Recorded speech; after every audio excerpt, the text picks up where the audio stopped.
friends, as promised from last week, I have Jackson's oil paint.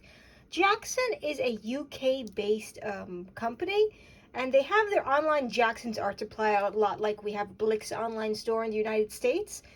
But international shipping for me in the United States tends to be a little high, usually about 20 to 30 bucks if I go FedEx.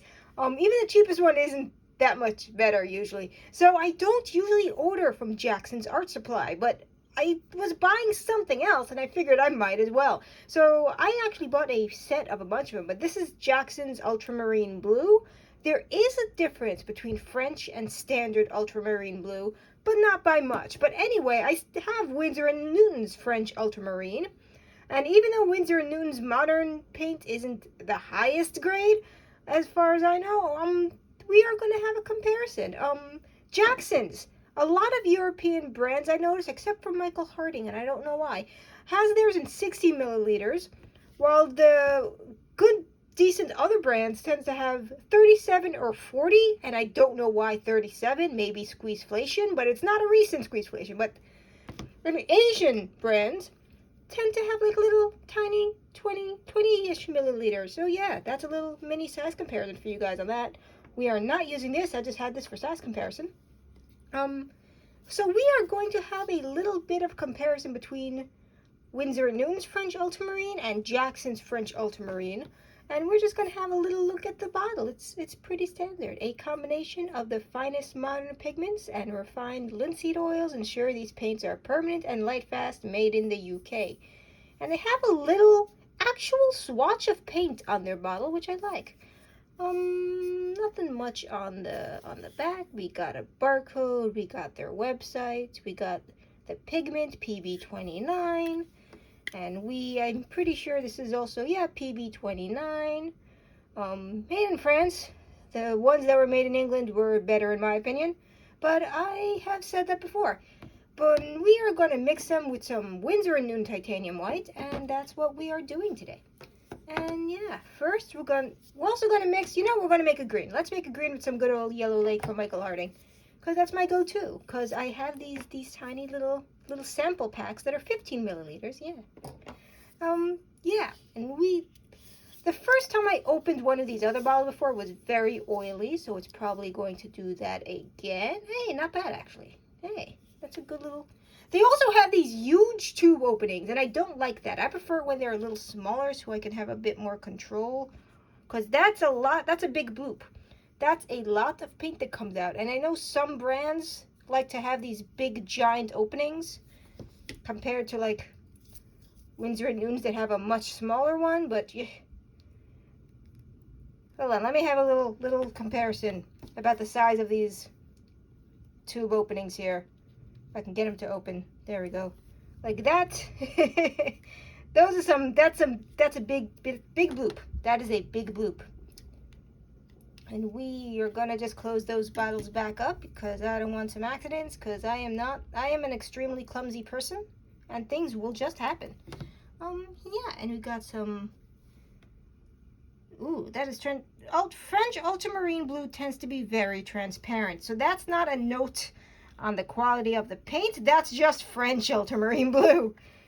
And you got, yeah, it's supposed to look like that, so that's good. We are going to mix with a little bit of titanium white from Winsor & Newton. Just a little bloop. And yeah. Oop, I can't go. I have problems closing oil paint tubes sometimes. They will not agree with me. There we go. I'm gonna have to bloop more out for the mix with the yellow to make a green. Yeah. There we go. We're gonna clean that off. Garbage noises. Okay, we got it. A clean palette knife is a happy palette knife. Garbage noises. Okay. Ooh. Yeah, everything's just going all everywhere. That's fine. Now we got a little bit of yellow, and we are going to mix just a bit. Come on, you can get out. There we go. Sometimes they fight with me. I don't know why. Gotta close that back up. You gotta... Maybe I don't need to secondary bloom. I can just use whatever I had there. And we're gonna make a little green. Yeah. We're gonna... My canvas has a bit of a thing over there. That's fine. Okay. Gotta clean that up again. And now we're gonna look at the Winsor & Newton. This video is already at 5 minutes. I'm pleased with myself. Haha. Cleaning up the palette knife. Wow. Okay. Garbage noises. Okay, now we got the Winsor & Newton French Ultramarine, which I suspect, hopefully, will be exactly the same, because if not, something has gone wrong. There we go. Got a little bit of leakage, which is fun. This should be, because we're using the same, yeah, that's more or less identical, which is good. That's what we want. Yeah. Hey, that is exactly the same, and that's what we want. Because if two different brands have two wildly different ultramarine blues, someone has done something wrong somewhere.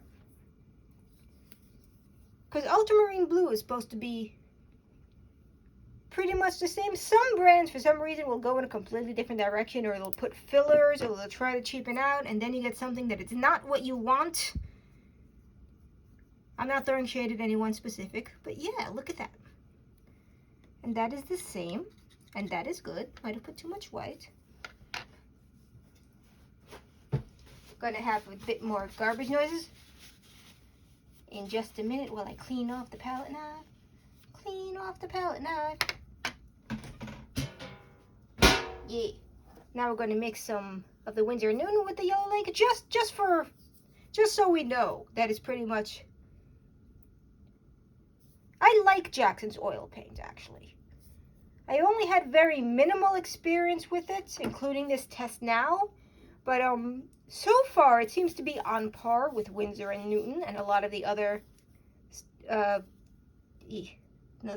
for another big loop. There we go. It runs smooth. It doesn't seem to have any issues mixing with non-Jackson oil paint.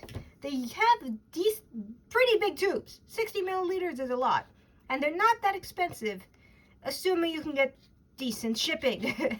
The shipping is what tends to kill me. But yes, that's generally identical.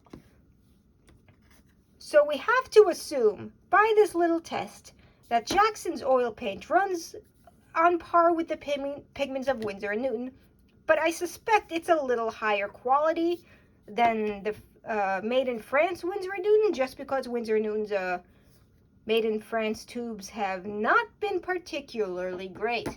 But this mixed well with the other oil paint. It runs very smooth. It's like there's no trouble at all. Maybe it's not the most pigmented, because this I feel is artist oil color, but maybe not on par with like Michael Harding, Old Holland, which is supposed to be the most pigmented. But for the bang for the buck, or the pound, or the euro, I like this a lot. I give it a solid A. Not an A+, but a solid A. And French Ultramarine works exactly as it should. Slightly transparent. Gives the same thing. I think I put too much white on the Winsor & Newton one. Gives you exactly what you expect. Don't know what else to say. Solid A for Jackson's oil paint. I might buy more if shipping allows it. Shipping costs. Maybe one day I'll visit the UK and get some from a store or something. But yes, that's what we got. Thank you for watching, everybody. Goodbye.